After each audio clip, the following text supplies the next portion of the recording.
السلام عليكم ورحمة الله وبركاته. الحمد لله رب العالمين وعلى آله وأصحابه أجمعين، أما بعد، فإن أحسن الحديث كتاب الله، وأحسن الهدي هدي محمد صلى الله عليه وسلم، وشر الأمور محدثاتها، وكل محدثات بدعة، وكل بدعة ضلالة، وكل ضلالة في النار.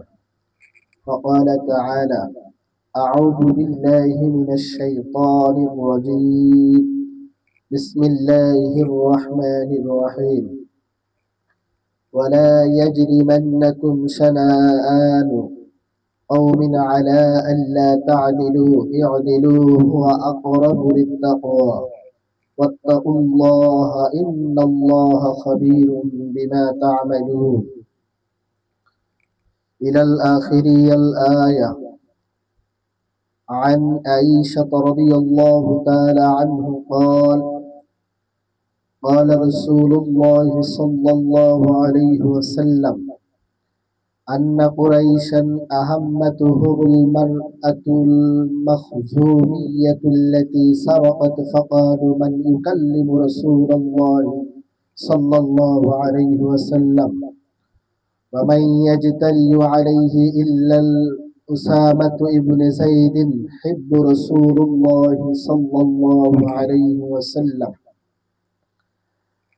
فكلم رسول الله صلى الله عليه وسلم فقال: أتشفع في حديد من حدود الله؟ ثم قام فخطب قال: يا أيها الناس، إنما ضل من قبلكم أنهم كانوا إذا سرق الشريف تركوه، وإذا سرق الضعيف فيهم أقاموا عليه الحد. ويؤم الله لو أن فاطمة بنت محمد صلى الله عليه وسلم سرقت لقطع محمد يداها. رواه البخاري، أو كما قال عليه الصلاة والسلام. আলহামদুলিল্লাহ। সম্মানিত উপস্থিতি, দিনী ভাই এবং বোনেরা, সকল প্রশংসা সেই মহান রব্বুল আলামিনের জন্য, যে রব্বে কারীম আপনাকে আমাকে মায়া করে, মহব্বত করে, ভালোবেসে দুনিয়াবি হাজারো ব্যস্ততাকে উপেক্ষা করে এ সমাজের হাজারো মানুষ থেকে আপনাকে আমাকে যাচাই করে বাছাই করে সাপ্তাহিক তালিমি বৈঠকে আমাদেরকে আসার এবং বসার তৌফিক দান করেছেন। শুকরিয়া আদায় করে বলি আলহামদুলিল্লাহ। অসংখ্য দুরূদ ও সালাম বর্ষিত হোক নবী মুহাম্মদ রাসূলুল্লাহ সাল্লাল্লাহু আলাইহি ওয়াসাল্লাম। আল্লাহুম্মা সাল্লি আলাইহি, আল্লাহুম্মা বারিক আলাইহি। আলহামদুলিল্লাহ। সম্মানিত উপস্থিতি, দিনী ভাই এবং বোনেরা, আজকে আমাদের সংক্ষিপ্ত বিষয়বস্তু, আলোচ্য বিষয়বস্তু হলো গোত্রপ্রীতি ও স্বজন প্রীতি। যে বিষয়টা আমাদের সমাজ, আমাদের পরিবার, আমাদের রাষ্ট্রে অত্যন্ত গুরুত্বপূর্ণ বিষয়। এ বিষয়টার উপরে আলোচনা করব। কোরআন এবং হাদিস থেকে আমরা সুন্দরভাবে জানার চেষ্টা করব ইনশাআল্লাহ। গোত্রপ্রীতি এবং স্বজন প্রীতি এটা জাহিলি যুগের মানুষের অন্যতম বৈশিষ্ট্য ছিল। অর্থাৎ রাসূল করিম সাল্লাল্লাহু আলাইহি ওয়াসাল্লাম দুনিয়াতে আসার আগে যে যুগটা ছিল, বা আসার পরেও যে যুগটার ভিতরে নবী সাল্লাল্লাহু আলাইহি ওয়াসাল্লাম সোনার ফুল ফুটিয়েছেন, সেই যুগটাকেই বলা হয় জাহিলিয়াত, অর্থাৎ আয়ামে জাহিলিয়াত যুগ। এই গোত্রপ্রীতি ও স্বজন প্রীতি, এই জাহিলিয়াত যুগের মানুষরাই এই রোগে চরমভাবে আক্রান্ত ছিল। অর্থাৎ জাহিলি যুগের একজন ব্যক্তি বা কোনো একজন যদি কোনো অন্যায় কাজ করত, তাহলে সকলেই ওই কাজে চোখ বন্ধ করে ধাপিত হতো।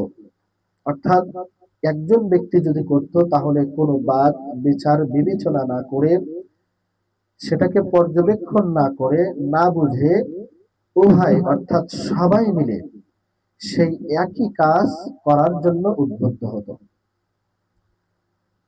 রাসূল করিম সাল্লাল্লাহু আলাইহি ওয়াসাল্লামের জীবনী এবং ইতিহাস থেকে, ইসলামী ইতিহাসের পৃষ্ঠা নম্বর 12, এই জাহিলি যুগের গোত্রপ্রীতি এবং স্বজনপ্রীতি সম্পর্কে রাসূল করিম সাল্লাল্লাহু আলাইহি ওয়াসাল্লাম একটি উদাহরণ দিয়েছেন, যেটা আমি আপনাদের সামনে বলতে চাই। সেটা হলো এই যে সেই যুগে তাদের ভিতরে গোত্রপ্রীতি এবং স্বজনপ্রীতি কেমন ছিল, আর আজকের যুগে আমাদের ভিতরেও স্বজনপ্রীতি, গোত্রপ্রীতি, দলপ্রীতি আমাদের ভিতরে কেমনটা আছে, সে বিষয়টা নিয়ে আমরা সুস্পষ্ট এই আলোচনার থেকে বুঝতে পারব।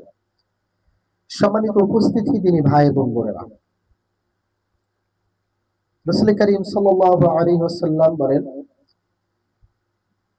বাসস যুদ্ধের ঘটনা, যেখানে ৭০,০০০ মানুষ হতাহত হয়। সম্মানিত উপস্থিতি, এই যুদ্ধটা ছিল ৪০ বছর পর্যন্ত স্থায়ী। যে যুদ্ধটা কোনো ইসলামের জন্য নয় বা কোনো রাজনৈতিক প্রেক্ষাপট, এমন কোনো কিছু নয়। ছোট্ট একটি বিষয়কে কেন্দ্র করে সেই সময়ের এই যুদ্ধকে ৪০ বছর পর্যন্ত স্থায়িত্ব করেছেন। এই যুদ্ধ সংগঠিত হয়, যুদ্ধটা হলো ওই সময় দুইটা গোত্র, একটা হলো বানু বকর গোত্র। এই বানু বকর গোত্রের একজন ব্যক্তি, তার নাম ছিল কালেব। এই কালেব নামক এক ব্যক্তি, তার চরণভূমি অর্থাৎ তার জমি, একটা খণ্ড জমি ছিল। তখন সে ব্যক্তি এই জমিতে যেন কোনো মানুষের, পশু প্রাণী, কোনো ব্যক্তি যেন এই জমিতে যেন আক্রমণ না করে, আঘাত না করে, এই জন্য তিনি ওই গোত্রের ভিতরে ঘোষণা করে দিলেন যে আমার এই জমিতে যেন কারোর গরু, ছাগল, ভেড়া, মুরগি কোনো কিছু যেন না আসে। যেরকম আমরা সহজ ভাষায় বুঝি, আমাদের সমাজেও কিন্তু আমরা অনেক সময় দেখা যায় আমাদের একটা ফসলের জমিতে আমরা কি করি, বেড়া দিয়ে রাখি, ঘেরা দিয়ে রাখি, নেট দিয়ে রাখি। কারণ কি, যে জমিটার ফসল যেন গরু, ছাগল কোনো চতুষ্পর্যন্ত এসে যেন আমার এই জিনিসটা যেন নষ্ট না করে। ঠিক সেই সময়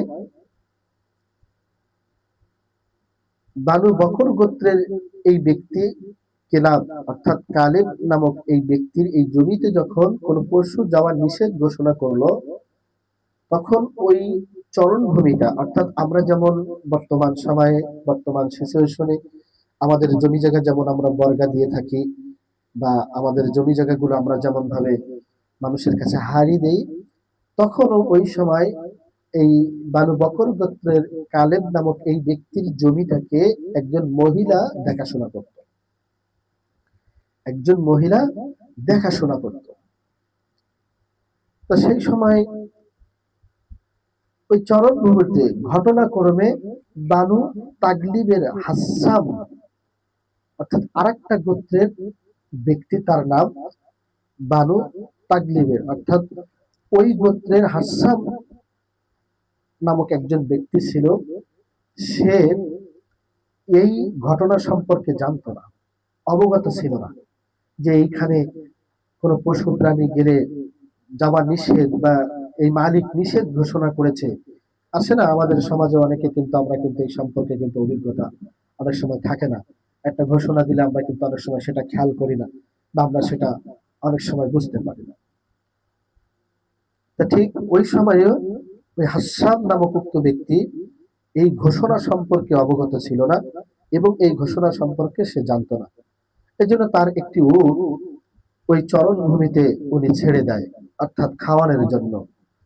এক পর্যায়ে ওই যে মহিলার কাছে জমিটা দেখাশোনা করার দায়িত্ব দেওয়া হয়েছে, ওই মহিলাটা এই হাসান নামের এই ব্যক্তির উটের স্থান কেটে রেখে দেয় প্রতিশোধ, অর্থাৎ আশা নিষেধ। এমন ব্যক্তি কিন্তু আমাদের সমাজে কিন্তু আছে। কি কথা ঠিক কিনা? আমাদের সমাজেও কিন্তু এমন ব্যক্তিত্বহীনের পরিচয় কিন্তু অনেক ব্যক্তি দিয়ে থাকেন। কথা নেই, বার্তা নেই, কোনো কিছু নেই। দেখা যায় অনেক সময় আমরাও কিন্তু হঠাৎ করে কিন্তু এমন কাজ কিন্তু করে ফেলি যে একজনের জিনিস আসছে তাকে নিষেধ করব না, তখন তার ফসলটাকে, তার জিনিসটাকে নষ্ট করে দেই। অবলা জানোয়ারটাকে আমরা মেরে মারধর করে আমরা তাড়িয়ে দেই। তো ওই সময় এই মহিলা এই উটের স্থানকে কেটে দিয়েছে, জমিতে আটছে বিদায় রাগে গোসায়। তখন এই উট সারাটা দিন খেয়ে দিয়ে সব কিছু করে সন্ধ্যার আগ মুহূর্তে সময় যখন তার মালিকের কাছে গেছে, হাসসামের কাছে গেছে, যাওয়ার পরে তিনি দেখলেন যে তার উটের স্থান কাটা। তখন তিনি রাগ গোসা, মাথা খারাপ হয়ে গেছে। স্বাভাবিক ব্যাপার, এটা আপনার আমারও কিন্তু হতে পারে। আপনি আমি কিন্তু এমনটা কিন্তু হয়ে যায়। অনেক সময় যদি কোনো ব্যক্তি আমাদের কোনো প্রাণীকে মারে, আমাদের কোনো ছাগল গরুকে যদি আঘাত করে, তখন কিন্তু আমরাও কিন্তু এভাবে কিন্তু কি করি, রাগ করি, গুসা করি, তাকে গালিগালাজ করি, মন্দ কথা বলি যে কোন ব্যক্তি এমন হায়নার মতো কাজ করলো, এমন নিকৃষ্টতম কাজ করলো যে আমার প্রাণীটাকে মারলো, আমাকে কি একবার বলতে পারলো না। এমন কথা কিন্তু হয়ে যায়, অনেক সময় কিন্তু আমরা বলে ফেলি। তা ঠিক হাসাম উনি ওই কথাটাই বললো যে আমার এই উটটাকে কে এভাবে স্থান কেটে নিল, আমার উটটাকে এভাবে মারলো কে, এভাবে নষ্ট করলো কে। তখন তার রাগ হয়ে গেল, গুসা হয়ে গেল। এই সামান্য জিনিসকে কেন্দ্র করে নিয়ে তখন তাদের ভিতরে একটা বিবাদ, একটা দ্বন্দ্ব সৃষ্টি হয়ে গেল। বিশাল আকারের একটা মারামারি সৃষ্টি হয়ে গেল, বিশাল আকারের একটা গ্যাঞ্জাম সৃষ্টি হয়ে গেল সামান্য বিষয়টা নিয়ে। আর সেই গ্যাঞ্জামকে সৃষ্টি করে নিয়ে, সেই গ্যাঞ্জামকে কেন্দ্র করে নিয়ে এত বড় একটা যুদ্ধ সংঘটিত হলো যে ৭০,০০০ মানুষ সেই যুদ্ধে হতাহত হলো, মারা গেল। এবং ৪০ বছর যাবৎ সেই যুদ্ধ বংশ অনুক্রমে চলতেই লাগলো। অর্থাৎ ৫২৫ খ্রিস্টাব্দে হীরার সর্দার তৃতীয় মুনাজির প্রচেষ্টায়, ৫২৫ খ্রিস্টাব্দের পরে ৪০ বছরের মাথায় যে হীরার সর্দার যখন নিযুক্ত হয় তৃতীয় মুনাজিরের প্রচেষ্টায়, উভয় পক্ষ এই যুদ্ধ তখন বন্ধ করতে রাজি হয়। তাহলে এই যে স্বজন প্রীতি, এই যে গোত্রপ্রীতি, অর্থাৎ ওই সময় কিন্তু তাদের দুইটা গোত্র কিন্তু যারা ব্যক্তিত্ব ছিল, যারা বিচারক ছিল, বা যারা এই বিষয়টা জানতো, বিচার করত, বুঝতো, হাকিম ছিল, তারা কিন্তু দুই গোত্রের মানুষকে একত্রিত করে, দুই ব্যক্তিকে একত্রিত করে, এবং যে মহিলাটা এই কাজটা করছে তাকে একত্রিত করে সর্বপ্রথম উচিত ছিল শুনে বুঝে সুন্দর করে একটা বিচার ব্যবস্থা করা, একটা ফয়সালা করা। কিন্তু তারা কিন্তু সেটা করলো না। তাদের কথা হলো ওই গোত্রের মানুষ আমাদের গোত্রের মানুষের জান নিচে, আমাদের গোত্রের মানুষের ফসলের উপরে আঘাত করছে, তাকে জেনে হোক না জেনে হোক, বুঝে হোক না বুঝে হোক, তাকে আঘাত করতে হবে। এটা হলো গোত্রপ্রীতি, অর্থাৎ নিজের দল প্রীতি। নিজের দল কি করলো সেটা জানা নেই, বোঝা নেই, অপরের উপরে তুমি ও কি বলেছে তার উপরে চড়া হোক, জেনে বুঝে সুন্দরভাবে যে একটা বিচার করতে হবে, সুন্দরভাবে তাদের ভিতরে একটা ফয়সালা করতে হবে, এইটা কিন্তু আমরা করতে পারি না। এটা জাহিলিয়াত যুগের ভিতরে সব থেকে মারাত্মক বিদ্যমান ছিল। সম্মানিত উপস্থিতি, দিনী ভাই এবং বোনেরা, জাহিলি যুগের মানুষরা কতটা গোত্রপ্রীতি ও স্বজন প্রীতি রোগে আক্রান্ত ছিল, অথচ উচিত ছিল তাদের কিন্তু এই বিষয়টা খতিয়ে দেখে এর একটা সুরাহা করা, কিন্তু তা কিন্তু তারা করে নাই। কারণ সবাই গোত্রপ্রীতি ও স্বজন প্রীতির মোহে পড়ে অন্ধের ন্যায় যুদ্ধে ঝাঁপিয়ে পড়ে ঠিক আমাদের বর্তমান যুগে জাহিল যুগের মতো গোত্রপ্রীতি ও স্বজন প্রীতি হয়ে থাকে। আমাদের এই বর্তমান যুগে, বর্তমান সমাজে, বর্তমান ব্যবস্থা প্রেক্ষাপটে এটা হচ্ছে। সম্মানিত উপস্থিতি, আপনি মনে করছেন যে জাহিলি যুগের মানুষের মাঝেই এই রোগ বিদ্যমান ছিল, আর কোন যুগে এটা বিদ্যমান নেই, এটা আপনার আমার ভুল ধারণা। আপনাকে যদি বাস্তবতায় আমি যদি এখন যদি আপনাকে দেখিয়ে দেই বা দেখাই, আমরা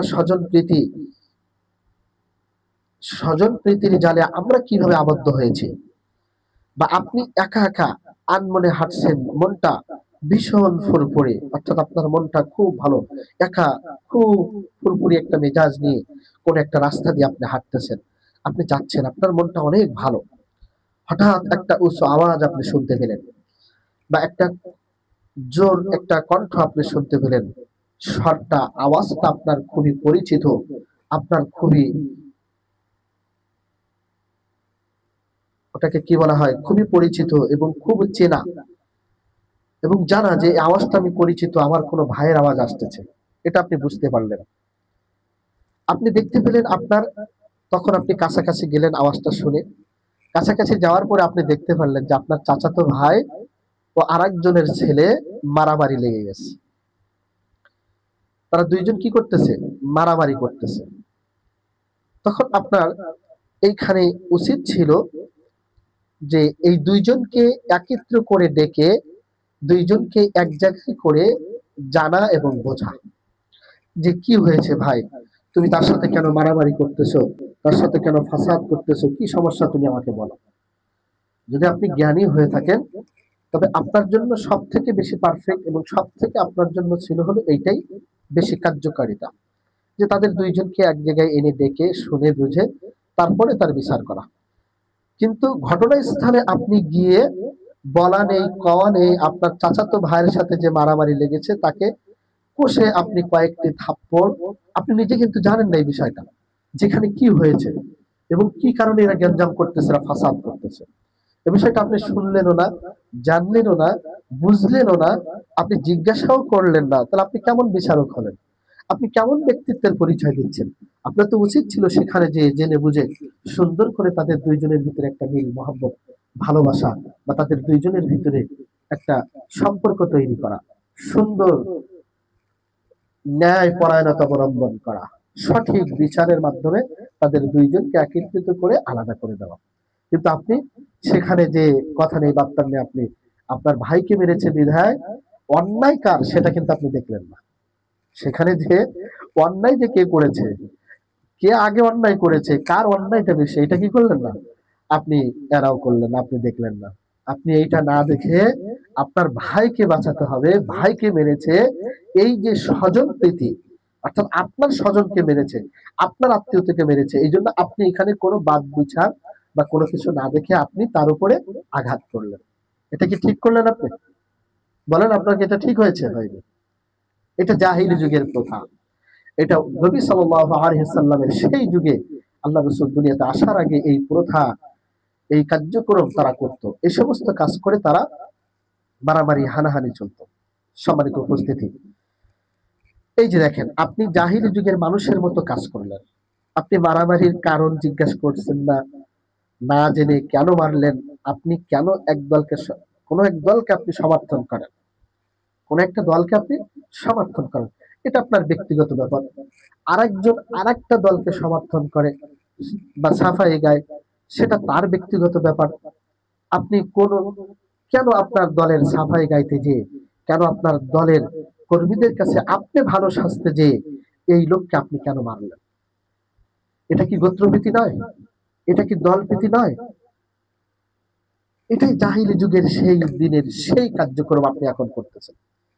এমনটাই কিন্তু আপনি করতেছেন, কারণ দেশে কত মানুষ এভাবে মৃত্যুবরণ করছে, এর কারণে কত নারী, কত মা বোনেরা তাদের স্বামী হারাচ্ছে, বিধবা হচ্ছে, আবার এর কারণে কত শিশু এতিম হচ্ছে, তার ইয়াত্তা নাই, তার কোনো ডিটেলস আপনার আমার কাছে নেই। কত শিশু বাপ হারা, মা হারা হয়ে যাচ্ছে, কত মা বোনেরা বিধবা হয়ে যাচ্ছে, স্ত্রীরা স্বামী হারা হয়ে যাচ্ছে, কত মা সন্তান হারা হয়ে যাচ্ছে, শুধু আপনার এই দল প্রীতি, স্বজন প্রীতি আর গোত্র প্রীতি দেখিতে যে মানুষ এই বিভ্রান্তির শিকার হচ্ছে, মানুষ এই সমস্ত খারাপি কাজের ভিতরে লিপ্ত হচ্ছে।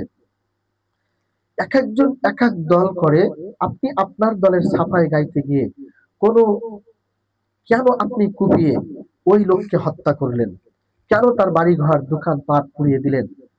ফুটবল অথবা ক্রিকেট খেলছেন তো খেলছেন, খেলছেন তো খেলছেনই, সাহসী আপনার দলের একজন আপনার বিপক্ষে দলের লোকের সাথে কথা কাটাকাটি লেগে গেছে, আপনি কিছু না শুনে বুঝে না জেনে সাথে সাথে পিছন থেকে ওই লোককে ধাক্কা দিলেন বা ওই লোককে মারলেন। এটাই জাহিলি যুগ। আজকে বাস্তবতায় এই সমাজ, এই রাষ্ট্র, এই ব্যবস্থা, সম্মানিত উপস্থিতি, আপনি যদি তাকান আজকের খুতবার থেকে, আপনি যদি বুঝতে পারেন, আপনি যদি জানতে পারেন যে আজকের সমাজটার দিকে আপনি তাকান, এই যে গোত্র প্রীতি এবং স্বজন প্রীতি, দল প্রীতি কেমন ভাবে হয়ে গেছে। শুধু আজকে আপনি যেই কাজটা করতেছেন, আপনি যে কোনো একটা দল করতে পারেন, আপনার ব্যক্তিগত ব্যাপার। আমি একটা দল করতে পারি, আমার ব্যক্তিগত ব্যাপার। আমি একটা কার্যক্রম করতে পারি, এটা আমার ব্যক্তিগত ব্যাপার। আমারটা নিয়ে আমি থাকবো, আপনারটা নিয়ে আপনি থাকবেন। এখন আমার দলের সাফাই করতে যে, আমার দলকে, দলের কাছে আমি ভালো হতে যে, আমি জানা নেই, শোনা নেই, বোঝা নেই, নেতা বা নেত্রী আমাকে আদেশ করেছে, আমি না জেনে না বুঝে তাকে মারতেছি। আমি যে তাকে কি জন্য মারতেছি বা সে আমাকে কি জন্য মারতেছে, যাকে মারতেছি সেও জানে না সে আমার কাছ থেকে কি জন্য মার খাচ্ছে। আর যাকে আমি মারতেছি আমি নিজেও জানি না যে ওই ব্যক্তিকে কি জন্য আমি তাকে মারতেছি, কি জন্য তাকে আমি আঘাত করতেছি। এই যে দল প্রীতি আর স্বজন প্রীতি, আপনি যেটা করতেছেন আজকে আপনার দলের কারণে, কোনো একটি দলের কারণে, কোনো একটি ব্যক্তির কারণে বা আপনার নিজের পরিবারের কারণে, আপনি কি মনে করতেছেন এটার জন্য কি আপনাকে হিসাব দেওয়া লাগবে না? কালকে আমাদের ময়দানে আপনাকে কঠিন হিসাব দিতে হবে, কঠিন হিসাবের সম্মুখীন হতে হবে। রাসূল করিম সাল্লাল্লাহু আলাইহি ওয়াসাল্লাম সম্পর্কে বহু কথা বলেছেন হাদিসে। আমি সামনের দিকে আপনাকে আরেকটু শোনাতে চাচ্ছি বা আরেকটা আপনাদেরকে বলতে চাচ্ছি, বিস্তারিত ভাবে আপনারা জেনে বুঝে নেন। আমার কথাকে আপনারা অন্যদিকে ডাইভার্ট করার চেষ্টা করিয়েন না। আপনি কোনো দল কেন্দ্রিক নেওয়ার চেষ্টা করেন না। নিরপেক্ষভাবে কোরআন এবং হাদিস থেকে আপনি যদি বিশ্লেষণ করতে পারেন, আপনি যদি বুঝতে পারেন, আপনি যদি বুঝাতে পারেন, তাহলে অবশ্যই আপনার জ্ঞানের পরিধি খুলবে। আপনি বুঝতে পারবেন যে আপনি কি করতেছেন বর্তমান যুগে। আপনার ভিতরে সেই জাহিলি যুগের প্রথা, জাহিলি যুগের কার্যক্রম, জাহিলি যুগের কাজকাম আপনার ভিতরে আছে কিনা, এটা আপনি কোরআন হাদিস থেকে যদি শুনেন তা আপনি নিজেই বাস্তবে বুঝতে পারবেন।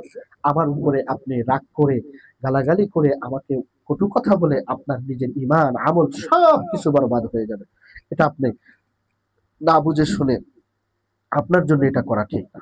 তাহলে আপনি তাকে ধাক্কা দিয়ে ভেবে ফেলিয়ে দিলেন। কোনো মিছিলে একজন ব্যক্তি দল করেন বা আপনার দল করে বিধায় সে আপনার মিছিলে যায়নি বিধায় আপনি কেন তাকে আটকে রেখে ওই ছেলেকে নির্যাতন করলেন, তাকে মারলেন? তুই কেন আমার মিছিলে যাস না? তুই আমার দল করিস, আমার মিছিলে কেন তুই শরীক হলেন? এই জন্য আপনি তাকে কি করলেন? আঘাত করলেন, তাকে ধরে বেঁধে পিঠালেন। এটা কি কোনো কারণ হলো? ছোট্ট একটি কারণ, ছোট্ট একটি বিষয় নিয়ে আপনি তাকে এইভাবে চড়াও হয়ে তাকে গালিগালাজ করতেছেন, তাকে মারতেছেন। এটা জাহিলি যুগের প্রথা। এটা তো সেই যুগের, জাহিলি যুগের নিকৃষ্ট মানুষ যারা ছিল, খারাপ মানুষ যারা ছিল, তাদের কাজ কাম সেই যুগের। আজকে সেই যুগের সেই কাজ কাম আপনার আমার ভিতরে চলে আসছে। আজকে আপনি আমি সেই কাজগুলা করতেছি। আপনি জানা নেই, শোনা নেই, বোঝা নেই, কেন তাকে রাস্তায় ফেলে রড দিয়ে পিটালেন? আমি কিছুদিন আগের একটা ঘটনা আপনাকে বলি। একটা ছেলে আর্জেন্টিনা, অর্থাৎ আমাদের বাংলাদেশে কিন্তু মুসলমান সন্তানেরা কিন্তু দল করে খেলার সময়। ফুটবল যখন খেলা হয় তখন আমাদের গ্রাম অঞ্চলে বলেন, শহরে বলেন, এক একজন এক একটা দল করে। কেউ ব্রাজিল করে, কেউ আর্জেন্টিনা করে, কেউ ফ্রান্স করে, কেউ জার্মান করে।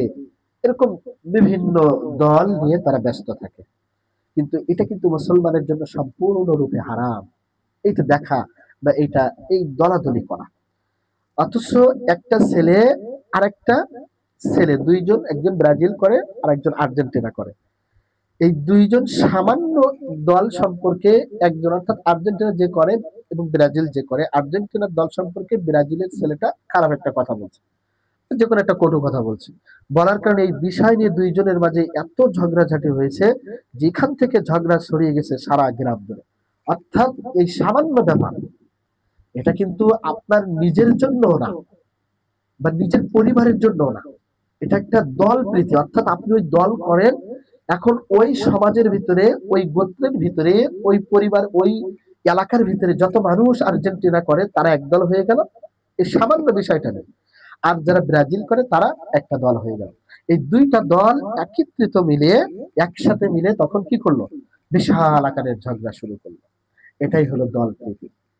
অর্থাৎ দলের সাফাই গাইতে যে, দলকে ভালোবাসতে যে, জানা নেই, বোঝা নেই, শোনা নেই, যারা তাদের সাথে মিশেছে, যারা সেখানে বিচারক আছে সেই গ্রামে উচিত ছিল কি যে তাদের দুইটা ছেলেকে, দুই ব্যক্তিকে, যে ব্রাজিল করে, যে ছেলেটা আর্জেন্টিনা করে, তাদেরকে এক জায়গায় ডেকে দুইজনকে বসিয়ে সুন্দরভাবে কথাটা শোনা, বলো কি হয়েছে, কি সমস্যা, কি কারণে তোমরা দুইজন গ্যাঞ্জাম করলে, কি কারণে তোমরা দুইজন মারামারি করলে বা ফাটাফাটি করলে, এটা কি শোনা উচিত ছিল না?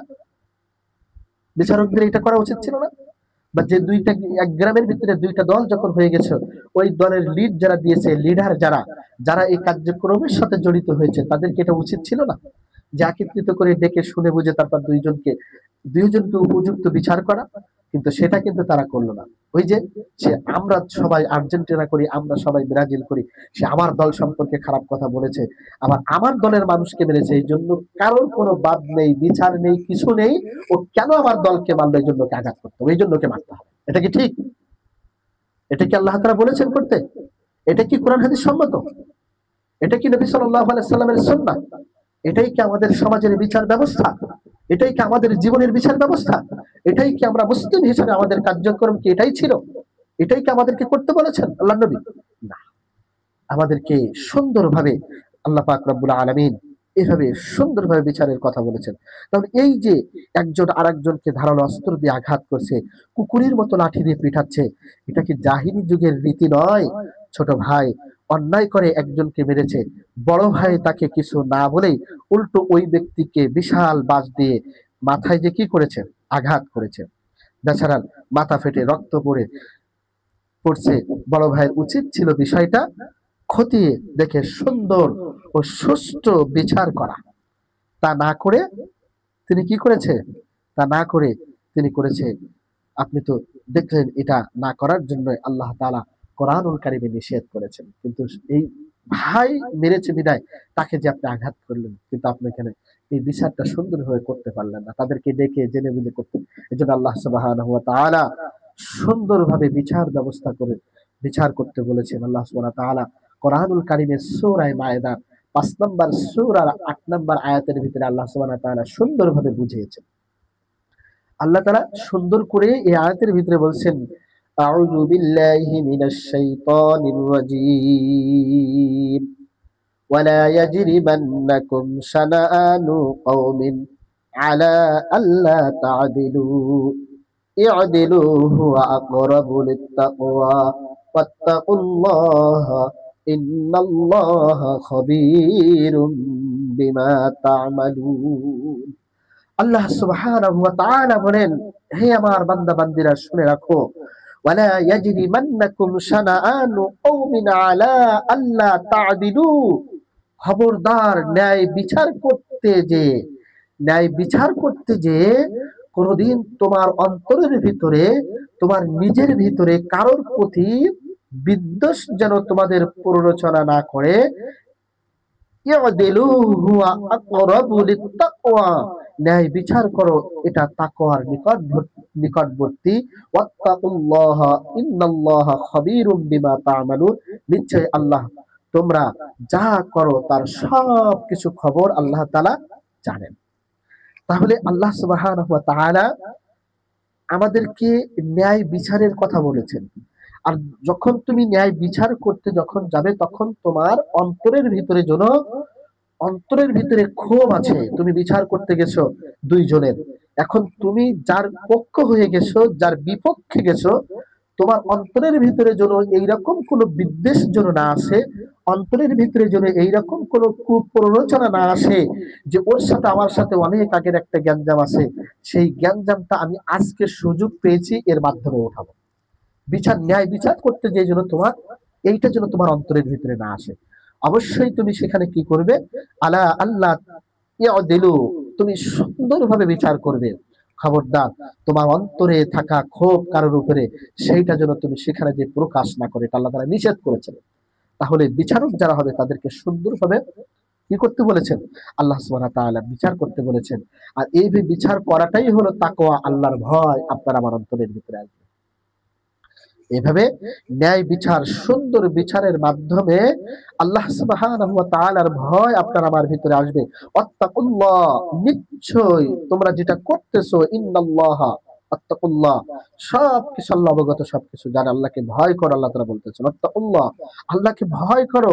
ইন্নাল্লাহা খাবীরুম বিমা তা'মালুন, নিশ্চয় তোমরা যেটা করতেছো, তোমরা যেটা করো বা তোমরা যেটা করবে, সবকিছু খাবীরুম বিমা তা'মালুন, সবকিছু সম্পর্কে আল্লাহ তাআলা কি অবগত, সবকিছু সম্পর্কে আল্লাহ সুবহানাহু ওয়া তাআলা জানেন, তিনি সবকিছু খবর রাখেন। তার কাছে সব খবর, তোমার আগের এবং পরের সব খবর তার কাছে আছে। তুমি পার পাবে না। তুমি স্বজন প্রীতি দেখাতে যাবে, দল প্রীতি দেখাতে যাবে, গোত্র প্রীতি দেখাতে যাবে, এই প্রীত দেখাতে যে তুমি কিন্তু আল্লাহর কাছ থেকে ছাড় পাবে না। তুমি চিন্তা করো না যে আল্লাহ সুবহানাহু ওয়া তাআলা জানেন, এটা তোমার ভুল ধারণা। সব কিছু বিষয় কিন্তু আল্লাহ সুবহানাহু ওয়া তাআলা কি জানেন। সম্মানিত উপস্থিতি, আমাদের দেশে একদল আরেক দলকে কিভাবে নির্মম ভাবে মারে, তা তো আপনি আমি ভালো করেই জানি। যে মারছে সেও জানে না কেন মার খাচ্ছে, আর যে মার খাচ্ছে সেও জানে না কেন তাকে মারা হচ্ছে। তাহলে যে মারছে সে নেতার কথা শুনে মারছে এবং নেতার কথা শুনে তার উপরে আঘাত করছে। তাহলে আপনি যে একটা দল করেন, আপনি নেতার কথা মতো তাকে আঘাত করতেছেন, তাকে মারতেছেন, এটা কি দল প্রীতি নয়? বলেন, এটা কি দল প্রীতি নয়? আপনি তো দলের হয়ে না জেনে না বুঝে তাকে মারতেছেন। তো এর জন্য কিয়ামতের ময়দানে আপনাকে কি জবাবদিহি করতে হবে না? আপনি তো সেই জাহিলি যুগের মানুষের মতো কাজ করলেন। একবার কি ভেবেছেন, একবার কি চিন্তা করেছেন এই স্বজন প্রীতি, এই দল প্রীতি করতে যে আপনি নিজের জীবনের বাস্তব সময়ের কতটুকু হারিয়ে ফেলতেছেন? আজকে কিন্তু ওই জাহিলি যুগের বাস্তব চিত্র কিন্তু আমাদের দেশে কিন্তু আমরা দেখতে পেয়েছি। ইতিপূর্বে আমরা দেখতে পেয়েছি, বহু জায়গায় আমরা দেখতে পেয়েছি। হয়তো অনেক সময় অনেকে কথাগুলো শুনলে হয়তো অনেকে বলবে যে হুজুর এই করে, ওই করেন না, এটা আপনার ভুল ধারণা। আপনি কাউকে তোহমাত লাগাবেন, আপনি না জেনে বুঝে, কোরআন হাদিস না জেনে আপনি মানুষকে এভাবে আঘাত করবেন, মারবেন, এটা তো কোনো মুসলমানের চরিত্র না, এটা তো কোনো ইসলামী দলের চরিত্র না, এটা তো কোনো ইসলামিক মাইন্ডের কোরআন হাদিস সম্পূর্ণ জানা ব্যক্তির চরিত্র না। এটা আমার জীবনে বাস্তব দেখেছি, আমাদের এলাকাতেই দেখেছি, আমাদের আঙ্গিনাতে দেখেছি। বাস্তব চিত্রগুলো আমাদের সামনে কিন্তু এর আগে কিন্তু ফুটে উঠেছে। এগুলা কিন্তু দল প্রীতি। আপনি দলের কারণে আজকে এগুলো মূর্খ যারা করতেছে, যারা তাদের দলের ভিতরে নেতৃস্থানীয় লোক আছে, আলেম আছে, কোরআন হাদিস জাননেওয়ালা ব্যক্তিত্ব আছে, তারা কিন্তু এভাবে মানুষকে কিন্তু বোঝায় না। আল্লাহি আল্লাহর কসম, আল্লাহি আল্লাহর কসম, আল্লাহি আল্লাহর কসম, আপনি না জেনে না বুঝে ঠুনকু বিষয় নিয়ে গঞ্জাম ফাসাদ করে দল প্রীতি দেখিয়ে, স্বজন প্রীতি দেখিয়ে, গোত্র প্রীতি দেখিয়ে, আল্লাহি আল্লাহর কসম আপনি যেই কাজটা করতেছেন, এই কাজের জন্য কাল কিয়ামতের ময়দানে আপনাকে কঠিন জবাবদিহিতা করতে হবে। ইন্নাল্লাহ ইয়া'মুরু বিল আদল, আল্লাহ সুবহানাহু ওয়া তাআলা বলেন, নিশ্চয়ই তোমরা ন্যায় পরায়ণতা অবলম্বন করো, ন্যায় বিচার করো। কিন্তু আমাদের ভিতরে আজকে সেই ন্যায় কতটুকু আমরা করতে পেরেছি এবং অন্যায় কাজের জন্য আমরা সহযোগিতা কতটুকু করতেছি। যেই দলের নেত্রী, নেতা অর্থাৎ কর্মী, আমি যেই দলটা করি, আমার দলের কর্মী হিসাবে আমি যদি বেশি সাফাই করতে পারি, মিথ্যা কথা বলতে পারি, অত্যাচারিত হতে পারি, মানুষকে ঠকাতে পারি, বা তার পক্ষে যদি আমি যদি গুণগান মিথ্যা কথা দিয়ে বলতে পারি, তাহলে ওই দলের নেতার কাছে আমি সব থেকে বেশি প্রিয়। আমি যত চামচামি করতে পারবো আমি সব থেকে বেশি প্রিয়। আমি চামচামি করতে পারবো না, আমি অপ্রিয়। আজকে কিন্তু এটা হচ্ছে, আজকে এই স্বজন প্রীতি আর এই দল প্রীতি দিয়ে আমরা কিন্তু এগুলোই কিন্তু করতেছি। সামনে আপনাকে আমি স্বজন প্রীতি কাকে বলে আপনাকে একটু চিত্র আপনাকে দেখাচ্ছি, আপনি বাস্তবতায় দেখেন। আপনি অনেক কষ্ট করে লেখাপড়া করেছেন, অনেক কষ্ট করে লেখাপড়া, আপনার রেজাল্ট ভালো, সবকিছু ঠিকঠাক আছে, তথাপি আপনি চাকরি পাবেন না। আপনার রেজাল্ট ভালো, আপনার পড়াশোনা ভালো, আপনার মেধা ভালো, কিন্তু আপনি কি পাচ্ছেন না? চাকরি পাচ্ছেন না। কারণ কি? এই স্বজন প্রীতি বলে কি দেখেন, আজকে আমাদের স্বজন প্রীতি অর্থাৎ স্বজনের প্রতি ভালোবাসা কিভাবে আমরা করতেছি, ন্যায় অন্যায় কিভাবে আমরা করতেছি। আল্লাহ সুবহানাহু ওয়া তাআলা রাসূল সাল্লাল্লাহু আলাইহি ওয়াসাল্লাম বলেন, কারণ আপনি যে চাকরির জন্য যেখানে ইন্টারভিউ দিতে গেছেন, সেই জায়গাটায় আপনার কোনো মামু নেই, কোনো খালু নেই, কোনো আত্মীয় নেই, কোনো স্বজন নেই। আর যেই ব্যক্তি আপনার সাথে একই কলেজে একই জায়গায় লেখাপড়া করেছে, ও আপনার পিছনের বেঞ্চে বসে পাস করেছে, ওর ব্রেন ভালো না, ওর রেজাল্ট ভালো না, ওর পড়াশোনা ভালো না, অথচ যেইখানে আপনি চাকরির জন্য গেলেন, ওইখানে শুধুই আপনি সার্টিফিকেট নিয়ে দিনভর আপনি সারা জায়গায় ঘুরে আসলেন, কিন্তু আপনার চাকরি হলো না। কিন্তু ওই যে আপনার সাথে পিছনের বেঞ্চিতে বসা আপনার যে বন্ধু যে পারতো না, ওই জায়গাটায় যেখানে আপনি চাকরির জন্য গেছেন ওই জায়গাটায় ওর মামু আছে বা খালু আছে বা ওর কোনো ব্যক্তি স্বজন সেখানে চাকরিরত আছে বিধায় সে ওখানে সাথে সাথে চাকরি পেয়েছে। অর্থাৎ আপনি পরীক্ষা দেওয়ার আগে সেখানে আপনি সারাটা দিন ঘুরবেন আপনার সার্টিফিকেট নিয়ে, কিন্তু সারাটা দিন আপনি সবকিছু ঘুরে ফিরে শেষ সময় দেখলেন সোনার হরিণ চাকরিটা কিন্তু আপনার কাছে আসলো না। সোনার হরিণ চাকরিটা আপনি আর শেষ সময় কি করলেন না, পারলেন না, আপনার কাছে ধরা দিবে না। চাকরির বিজ্ঞপ্তি দেওয়া হয়েছে ঠিকই, কিন্তু কে কে চাকরি পাবে তা কিন্তু আগের থেকেই কিন্তু নির্ধারণ করা হয়ে গেছে টাকার মাধ্যমে। টাকার মাধ্যমে হোক বা কোনো কিছু কন্ট্রাক্টের মাধ্যমে হোক, চাকরির জন্য বিজ্ঞপ্তি কিন্তু আপনি দেখেছেন, কিন্তু সেখানে যে দেখলেন যে ওখানে কে কে চাকরি পাবে আপনি আগের থেকে, আপনি যাওয়ার আগের থেকে সেটা সিলেক্টেড হয়ে গেছে। কিন্তু আপনার মেধা ভালো, আপনার কার্যক্রম ভালো, আপনার রেজাল্ট ভালো, আপনার সার্টিফিকেটের মান ভালো, আপনি উচ্চ নাম্বার পেয়ে আপনি পাস করেছেন, কিন্তু এদি আপনার কাজে আসবে না। চাকরি নির্ধারণ আগের থেকে হয়ে গেছে। চাকরি পাবে কে? অমুকের ভাগ্নি চাকরি পাবে, অমুকের ভাতিজা চাকরি পাবে, অমুকের শ্যালক চাকরি পাবে, অমুকের ছেলে পাবে। আপনি যোগ্য হলেও চাকরি আপনি পাবেন না, আপনাকে দেওয়া হবে না। কারণ আমরা যে স্বজন প্রীতি রোগের, অর্থাৎ স্বজন প্রীতি ভালোবাসার রোগের আক্রান্ত সারা দেশ, একই অবস্থা। আপনি যে কোনো জায়গায় যান, শিক্ষা প্রতিষ্ঠান থেকে শুরু করে যান, প্রতিটি সেক্টরে এই বেহাল অবস্থা। যোগ্য মানুষ কিন্তু আজকে চাকরি পাচ্ছে না, কারণ তার মামু বা খালু নেই। আর অযোগ্য ঠিকই চাকরি পাচ্ছে, কারণ ওর উপরে তার কেউ আছে। এ বিষয়টিকে নবী সাল্লাল্লাহু আলাইহি ওয়াসাল্লাম সহিহ বুখারী, অর্থাৎ এই স্বজন প্রীতি দেখাতে যে রাসূল করিম সাল্লাল্লাহু আলাইহি ওয়াসাল্লাম সহিহ বুখারীর ৬৪৯৬ নম্বর হাদিসের ভিতরে, ৬৪৯৬ নম্বর হাদিসের ভিতরে নবী সাল্লাল্লাহু আলাইহি ওয়াসাল্লাম সুন্দর এই কথাটা সুন্দরভাবে আল্লাহ নবী উল্লেখ করেছেন। সম্মানিত উপস্থিতি, কারণ কি? এই যে স্বজন প্রীতি দেখাতে যে আপনার ভাগ্নি বা আপনার ভাগ্নি বা আপনার ভাতিজা বা আপনার ভাই, কারণ এই জায়গাটায় আপনি যেই সেক্টরে উপযুক্ত আল্লাহ তাআলা আপনাকে বসিয়েছেন, যে চেয়ারটা আল্লাহ তাআলা দিয়েছেন, এই চেয়ারটা হলো আপনার আমানত। এই চেয়ারে বসে যত কাজ করবেন সব কাজ হলো আমানত। এই আমানতদারিতা যদি পালন না করতে পারেন, আপনি যদি স্বজন প্রীতি এখানে যদি আপনি দেখান, আমানতের খেয়ানত করলেন। আমানত কি? এখানে আপনার আমানত আপনার কাছে, আপনার উচিত ছিল যেই সার্টিফিকেটের মানদণ্ড দিয়ে যেই ব্যক্তি ভালো পড়াশোনা উপযুক্ত, যেই ব্যক্তি এখানে চাকরি করার যোগ্য, রেজাল্ট ভালো, তার সার্টিফিকেট ভালো, তার পড়াশোনা ভালো, আমানত হিসাবে আপনার সেই ব্যক্তিকে চাকরি দেওয়া উচিত ছিল। কিন্তু আপনি এইখানে বসে আমানতদারিতা আপনি ভুলে গেলেন। আপনি এখানে বসে আপনার স্বজন প্রীতি দেখাতে যে আপনি এখানে আপনার দলের কাউকে নিয়ে নিলেন, বা আপনার ব্যক্তি কাউকে আপনি এখানে নিয়ে নিলেন, বা আপনি এখানে আপনার ভাই বা আপনার ভাতিজা বা আপনি এখানে অন্য কাউকে আপনি এখানে স্বজন প্রীতি দেখাতে গেলেন। রাসূল করিম সাল্লাল্লাহু আলাইহি ওয়াসাল্লাম সে বিষয়টা বলেন, ইজা দুইয়াতিল আমানাতু, রাসূল সাল্লাল্লাহু আলাইহি ওয়াসাল্লাম বলেন, যখন আমানত নষ্ট হয়ে যাবে তখন কিয়ামত অপেক্ষা হবে, কিয়ামত শুরু হবে। রাসূল সাল্লাল্লাহু আলাইহি ওয়াসাল্লাম সহিহ বুখারীর বর্ণনায় বলেন, যখন কি হবে? ইজা দুইয়াতিল আমানাতু, যখন আমানত নষ্ট করা হবে। আমানতদারিতা ব্যক্তি যারা থাকবে তারা আমানতকে তোয়াক্কা করবে না, আমানতদারিতা পালন করবে না, আমানত রক্ষা করবে না। আমার সাহাবীরা, তখন তোমরা জেনে নিও, বুঝে নিও, তখন কিয়ামত কাছাকাছি, কিয়ামত অপেক্ষা করবে, খুব দ্রুতই কিয়ামত হবে। রাবী রাসূল সাল্লাল্লাহু আলাইহি ওয়াসাল্লামের কাছে প্রশ্ন করলেন, হে আল্লাহর রাসূল সাল্লাল্লাহু আলাইহি ওয়াসাল্লাম, আমানত কিভাবে নষ্ট হয়ে যাবে? ফান্তাজিরিস সাআতা ওয়ালা কাইফা ইযা আতাহুমা, ইয়া রাসূলুল্লাহ, আমানত কিভাবে নষ্ট হয়ে যাবে?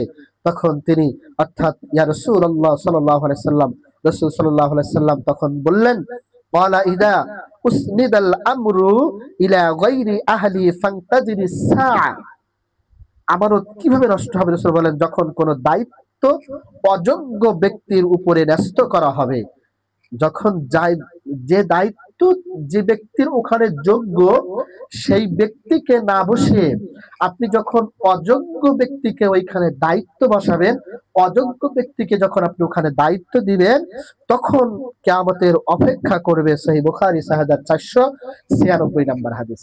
অর্থাৎ তখন তুমি ধরে নিবে যে কিয়ামত আর বেশি দূরে নেই, কিয়ামত অত্যন্ত কাছাকাছি চলে আসছে, অল্প সময়ের ভিতরে কিয়ামত শুরু হয়ে যাবে।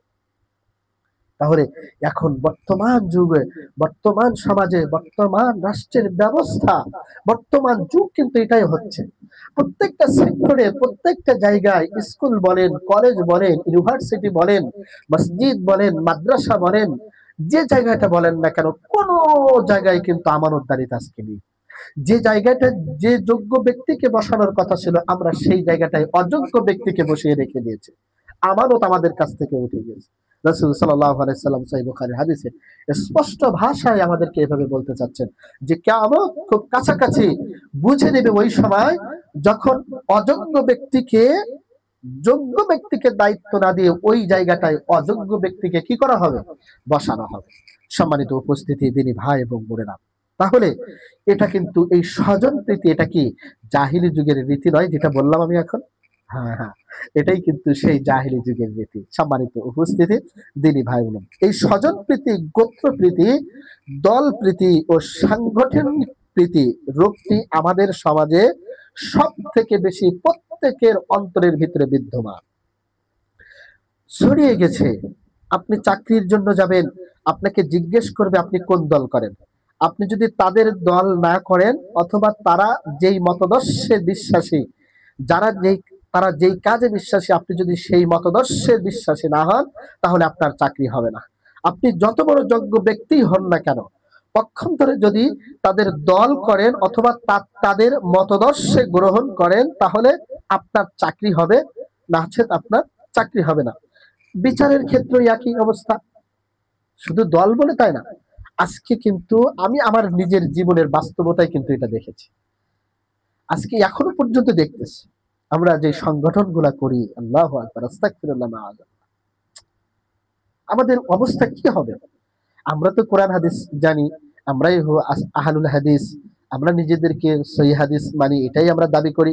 কিন্তু আমরা যে এক একজন এক একটা সংগঠন নিয়ে ব্যস্ত আছি, এক একটা দল নিয়ে ব্যস্ত আছি, এই সংগঠন আর এই দল করতে যেয়ে আমরা আজকে অপর সংগঠনকে গালিগালাজ করছি, তুচ্ছ মনে করতেছি, তাদেরকে খাটো মনে করতেছি, তাদেরকে ছোট মনে করতেছি। আমার জীবনের বাস্তবতায় দেখেছেন, আমার নিজের জীবনে, কারণ আমি কিন্তু শুরুতে কিন্তু একটা সংগঠনের সাথে সম্পৃক্ত ছিলাম, সবাই জানে, আপনারা জানেন এলাকার মানুষ। কিন্তু আজকে সেই সংগঠনের ভিতরে এই যে সংগঠন প্রীতি তাদের ভিতরে যখন দেখলাম যে আশ্চর্য, তারা তাদের সংগঠনের ব্যক্তি ছাড়া তারা কাউকে ভালোবাসতে পারে না, তাদের সংগঠনের ব্যক্তি ছাড়া তারা কাউকে পছন্দ করবে না। বাস্তব প্রমাণ, আমি চাক্ষুষ প্রমাণ দেখেছি। ডাইরেক্টলি নাম ধরে বলতেছি না, তার কাছে প্রশ্ন করা হয়েছে, অমুক ব্যক্তিকে আমাদের সমাজে মাহফিল দেব, আমাদের সমাজে তাকে নিয়ে আসবো, সে একজন ভালো ওয়াইজিন, ভালো বক্তা, তাকে নিয়ে আসবো। সংগঠনের যিনি দায়িত্ব তাকে বলতেছেন, ভালো করে বুঝেন আমার কথাটা, আপনি আমার কথাটাকে আপনি ডাইভার্ট করার চেষ্টা করেন। আমার সামনে বলতেছে যে ওই ব্যক্তিকে আমরা আমাদের সমাজে আনতে চাচ্ছি, আমাদের মাহফিলের এতে আনতে চাচ্ছি, তা আপনি কি বলতে চাচ্ছেন? তো তখন বলতেছে, ওকে কেন আনতে হবে? আস্তাগফিরুল্লাহ, ওর থেকে তো ভালো ভালো আলেম আমাদের সংগঠনের ভিতরে আছে। চিন্তা করেন কথাটা কোথায় যাচ্ছে। ওকে কেন আনতে হবে? ওর থেকে ভালো ভালো আলেম, ভালো ব্যক্তি তো আমাদের সংগঠনের ভিতরে আছে। তার মানে কি? সংগঠন প্রীতি দেখাচ্ছে। আল্লাহ তাআলা কি এটাকে বলেছেন? নবী সাল্লাল্লাহু আলাইহি সাল্লাম কি এটা বলেছেন? আরে যেই ব্যক্তির কথা বলতেছে, বর্তমান সময়ে, বর্তমান যুগে আমার গবেষণায় বা আমার দেখাশোনায়, আমার বয়ান বক্তৃতা শোনার মাধ্যমে আমি যেটা বুঝতে পারি বা যেটা জানতে পারি, বাংলাদেশের ভিতরে আহলুল হাদিসদের, যুবকদের আইডল হিসাবে, অর্থাৎ মানুষের সামনে আহলুল হাদিসদের পরিচিতি, আহলুল হাদিসদের যেই ইতিহাস, এবং নবী রাসূলদের যে ইতিহাস, মুসলিমদের যে ইতিহাস, আজ পর্যন্ত আমি এত নসিহা শুনেছি, আমি নিজে করেছি, কিন্তু এইভাবে সুস্পষ্ট ভাষায়, এত সুন্দর ভাষায় আমি কোনোদিন দেখিনি বা শুনিনি, যে এত সুন্দরভাবে ইতিহাস টানে, এত সুন্দরভাবে বুঝিয়ে মানুষকে আহলুল হাদিসদের সম্পর্কে, তাদের ইতিহাস সম্পর্কে এত সুন্দর করে বলে। সেই ব্যক্তিটা আর কেউ নাই, আব্দুল্লাহ বিন আব্দুর রাজ্জাক হাফিজাহুল্লাহ, আমাদের শ্রদ্ধেয় বড় ভাই। তিনি এত সুন্দর কথা বলেন। এটা আমার কথা নাই, আপনি দেখেন, সে তো কোনো দল বা কোনো সংগঠনের সাথে সম্পৃক্ত নয়, তাকে সবাই ভালোবাসে। আহলুল হাদিস ঘরের প্রত্যেকটা ব্যক্তি, যে ব্যক্তির ভিতরে ন্যূনতম কোরআন এবং হাদিসের জ্ঞান আছে, বা কোরআন হাদিসের জ্ঞান সম্পর্কে যার অভিজ্ঞতা আছে, এই সম্পর্কে সে ব্যক্তি তাকে ভালোবাসবে, বা তার কথা শুনতে বাধ্য, বা তার কথা শুনবে ইনশাল্লাহ। আপনি কতটুকু পেরেছেন ইসলামের জন্য? আপনি স্বজন প্রীতি দেখাতে গেছেন, দল প্রীতি দেখাতে গেছেন। আজকে এই সংগঠন, সেই থেকে কিন্তু আমার মনের ভিতরে ঘৃণা, আমার মনের ভিতরে খুব মানে জন্ম নিল, যে এটা কি ব্যাপার, আমরা আলেমরা একে অপরকে ভালোবাসতে চাচ্ছি না। আজকে আমার সংগঠন সে করে না বিদায় তাকে আমার এলাকার মানুষ ভালোবাসতেছে, আমার এলাকার মুসল্লিয়ান ইকরাম যারা আছে সবাই তাকে চাচ্ছে যে এই বক্তাকে, এই হুজুরকে আনলে আমরা একটু ভালো কথা শুনতে পারবো, আমরা টাকা পয়সা দেব, আমরা নসিহা শুনতে পারবো, আমরা ওয়াজ শুনতে পারবো। অথচ দল প্রীতি দেখাতে যে সংগঠন থেকে বলা হচ্ছে তাকে কেন আনা লাগবে, তার থেকে ভালো আলেম তো আমাদের সংগঠনের ভিতরে আছে। কোথায় আছে? হ্যাঁ আছে আপনার সংগঠনে, ভালো, বুঝতে পারলাম, কিন্তু আমার সমাজের মানুষ, আমার গোত্রের মানুষ তো তাকে পছন্দ করে না। আমার গোত্রের মানুষ, আমার সমাজের মানুষ যাকে পছন্দ করে, যাকে ভালোবাসতে চাচ্ছে, যার কথা শুনতে চাচ্ছে, যার কথার মাধ্যমে তারা হিদায়াত প্রাপ্ত হতে চাচ্ছে, যার কথা শোনার জন্য তারা আগ্রহী, যে সারা বিশ্বের ভিতরে, সারা বাংলাদেশের ভিতরে তিনি এত সুন্দর কথা বলে, আমরা তার কথা শুনতে চাচ্ছি, কিন্তু আমরা তাদেরকে পছন্দ করি না। এটাই হলো দল প্রীতি, এটাই হলো সংগঠন প্রীতি। অর্থাৎ আমি যেই সংগঠন করি, আমি যেই দল করি, আমার সংগঠনের সবাই ভালো, আর আমি যে সংগঠন দল করি না, ওই সংগঠনের হুজুর, বুজুর্গ, পীর সাহেব, আলেম যা আছে সব খারাপ। এই নিছ মন মানসিকতার থেকে, এই হীনমান্যত থেকে আপনাকে আমাকে বের হতে আসতে হবে, তাহলে আপনি আমি উপরে উঠতে পারবো, সংগঠন নিয়ে উপরে যেতে পারবো। না হলে নাচেন করছেন কালেও আপনার আমার সংগঠন নিয়ে আমি কিছুই করতে পারবো না। কিয়ামতের ময়দানে আল্লাহ সুবহানাহু ওয়া তাআলার কাছে আপনাকে আমাকে ধরা খেতে হবে। সম্মানিত উপস্থিতি, অনেক লম্বা হয়ে যাচ্ছে, আমরা সংক্ষিপ্ত আকারে আমি দল প্রীতি এবং স্বজন প্রীতি এ সম্পর্কে আপনাদেরকে বুঝিয়েছি, এবং সংগঠন প্রীতিও কিভাবে আমরা আত্মীয় স্বজন প্রীতি, দল প্রীতি, সংগঠন প্রীতি করি, এটা আমরা দেখেছি। এবার আমরা সামনের দিকে অল্প একটু সময় নিয়ে আমরা বিচারের ক্ষেত্রে যাই। বিচারের ক্ষেত্রেও কিন্তু যদি আপনি তাকান, বা আপনি যদি সেদিকে যান, তাহলে স্বজন প্রীতি যে কোন পর্যায়ে যে ঠেকছে, বা কোন পর্যায়ে যে স্বজন প্রীতি চলে গেছে, আপনি আপনার চোখ কিন্তু চড়ক গাছ হয়ে যাবে, আপনি দেখলে আশ্চর্য হয়ে যাবেন যে বিচারকের কোনো আত্মীয় বা কেউ যদি কোনো অন্যায় করলে বা অন্যায় করে, তা অনেকেই সেক্ষেত্রে সুষ্ঠু বিচার কিন্তু পাওয়া যায় না। আর এখন তো সব উল্টা, এখন যদি গরিব যদি অন্যায় করে, গরিব যদি কোনো সমস্যা হয়, তাহলে বিচার পায় না, সব জায়গায় স্বজন প্রীতি সরাসরি চলে গেছে। অর্থাৎ বড় লোক আর গরিব, গরিব সুবিচার পাচ্ছেন, কিন্তু যারা গরিব তারা কিন্তু সুবিচার পাচ্ছে না। বড়লোক অন্যায় করলে টাকার মাধ্যমে হোক, স্বজন প্রীতির মাধ্যমে হোক, সে যে কোনো মাধ্যম দিয়ে, যে কোনো ফাঁক ফুকুরের মাধ্যম দিয়ে সে চলে যাচ্ছে। আর এই স্বজন প্রীতি দেখাতে যে কোনো বিচারক বিচারের কাঠগড়ায় দাঁড়িয়ে গেছে, বিচার করতেছে, বসে আছে চেয়ারে, তখন দেখতেছে এ আমার আত্মীয়, বা আমার কোনো কাছের আত্মীয়, বা আমাকে অনেক টাকা দিয়েছে, তখন এই স্বজন প্রীতি দেখাতে যে তখন তার উপরে ভোটটা তার দিকে ঘুরিয়ে তাকে বিচার পাইয়ে দিচ্ছে, আর যে গরিব সুবিচার পাবে তার সাথে অন্যায় করা হচ্ছে। এটা বিচারের ক্ষেত্রে কিন্তু হচ্ছে। আজকে প্রত্যেকটা জায়গায়, অফিসে বলেন, আদালতে বলেন, প্রত্যেকটা জায়গায় কিন্তু এটা হচ্ছে, এই কার্যক্রম চলতেছে। এটাই হলো স্বজন প্রীতি। রাসূল করিম সাল্লাল্লাহু আলাইহি ওয়াসাল্লামের জামানায় বনি মাখজুম গোত্র এবং কুরাইশ গোত্র, আমি হাদিসটা বলে, এই ঘটনাটা বলে আমি আমার সংক্ষিপ্ত আলোচনা আমি এখানে শেষ করব ইনশাআল্লাহ। ঘটনাটা মনোযোগ দিয়ে আপনারা শোনার চেষ্টা করেন। সহিহ বুখারী হাদিস নাম্বার 6788, কোন কিতাব বললাম? সহিহ বুখারী হাদিস নাম্বার 6788 নম্বর হাদিস। আন আয়েশা রাদিয়াল্লাহু তাআলা আনহু قال আয়েশা রাদিয়াল্লাহু তাআলা আনহা থেকে হাদিসটা বললেন, বনি মাকজুম গোত্র আর কুরাইশ গোত্র খুবই সম্ভ্রান্তশালী এবং খুবই মর্যাদাপূর্ণ এবং মর্যাদাশীল দুইটা গোত্র। কুরাইশ গোত্র হলো নবী সাল্লাল্লাহু আলাইহি সাল্লামের দাদার গোত্র, তার দাদার ঐতিহ্য এবং দাদার সমাজ হলো কুরাইশ গোত্র। আর বনু মাখজুম আপনি শুনলে অবাক হয়ে যাবেন, এটা রাসূল সাল্লাল্লাহু আলাইহি সাল্লামের দাদি, অর্থাৎ এই রাসূল সাল্লাল্লাহু আলাইহি সাল্লামের দাদি ছিলেন এই গোত্রের নারী। তো এই বনু মাখজুম গোত্রের একজন নারী, তার নাম ফাতেমা। হাদিসের ভাষায় যেটা আসছেন, এই মহিলাটা চুরি করেছেন, ভালো করে বুঝেন, চুরি করেছেন। রাসূল সাল্লাল্লাহু আলাইহি ওয়াসাল্লামের কাছে বিচার নিয়ে আসবে, বিচার চলে আসছে। এখন কুরাইশ গোত্রের মানুষেরা হতাশ হয়ে পড়েছে, আশ্চর্য হয়ে যাচ্ছে যে বনু মাখজুম গোত্রের মানুষ এত সম্ভ্রান্তশালী, আর এই গোত্রের একজন ব্যক্তির বিচার যদি উপস্থিত সবার সামনে করা হয়, বনু কুরাইশ গোত্রের মানুষ আশ্চর্য হয়ে যাচ্ছে, তাহলে তো রাসূল সাল্লাল্লাহু আলাইহি ওয়াসাল্লামের দাদির গোত্রের মানুষেরা সব সমস্যা হয়ে যাবে, তারা তো এই করবে ওই করবে, রাসূল সাল্লাল্লাহু আলাইহি সাল্লামের কাছে বিচার নিয়ে যাবে।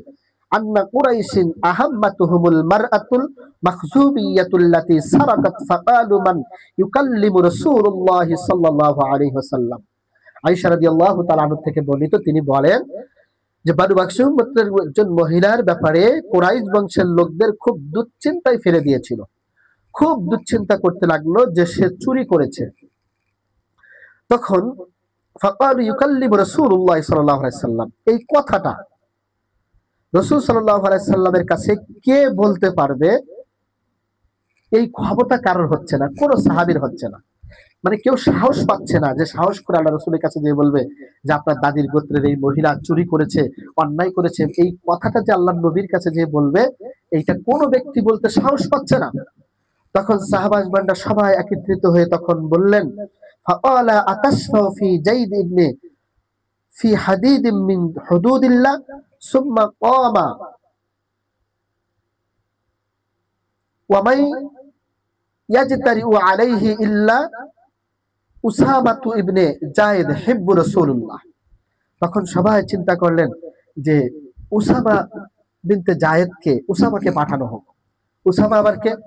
উসামা হলো রাসূল সাল্লাল্লাহু আলাইহি সাল্লামের পালক পুত্র যায়েদের সন্তান, তাহলে এ রাসূল সাল্লাল্লাহু আলাইহি সাল্লামের নাতি অর্থাৎ পোতা। তাহলে একে দিয়ে, অর্থাৎ সে ছোট মানুষ, উসামা ছোট মানুষ, ছোট্ট ব্যক্তি, তাদের কাছে যে সে বলতে পারবে।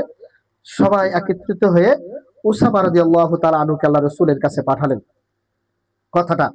ফাকাল্লামা রাসূলুল্লাহ সাল্লাল্লাহু আলাইহি ওয়াসাল্লাম তার কাছে বললেন।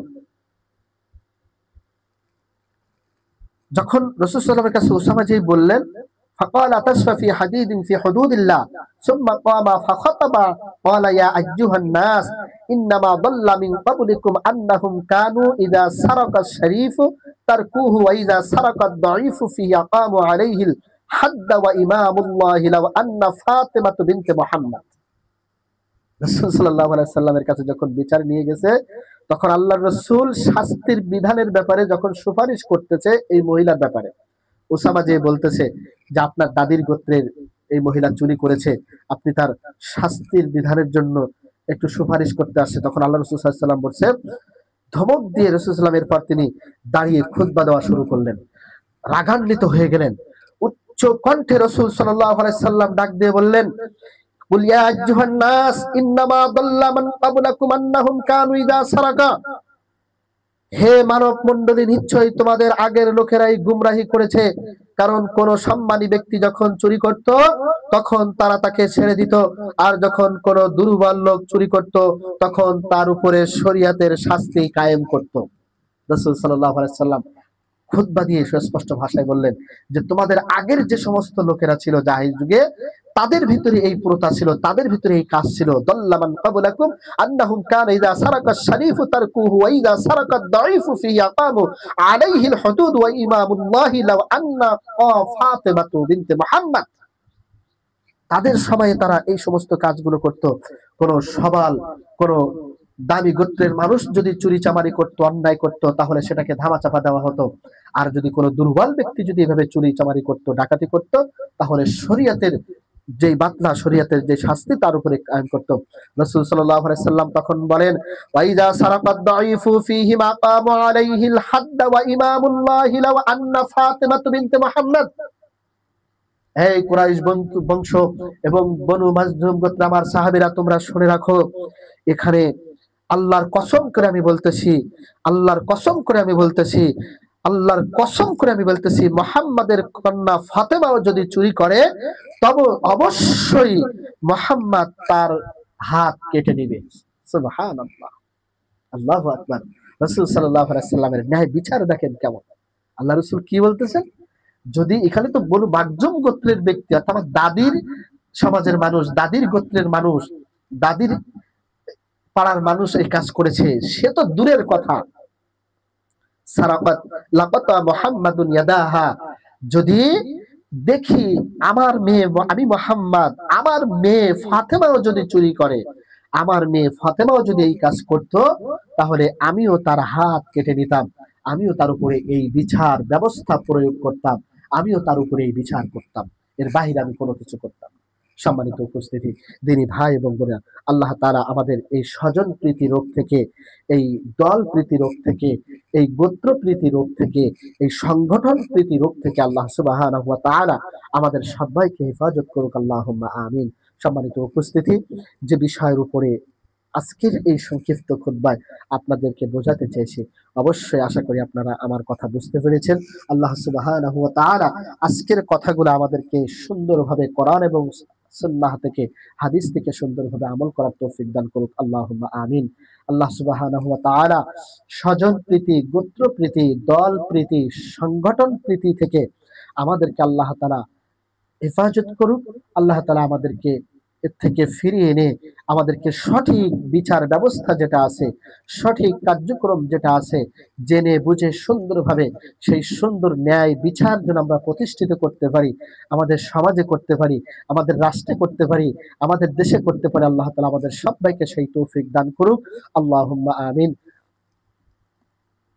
সুবহানাক আল্লাহুম্মা বিহামদিক, আশহাদু আল্লা ইলাহা ইল্লা আনতা, আস্তাগফিরুকা ওয়া আতুবু ইলাইক। আসসালামু আলাইকুম ওয়া রাহমাতুল্লাহি ওয়া বারাকাতুহু।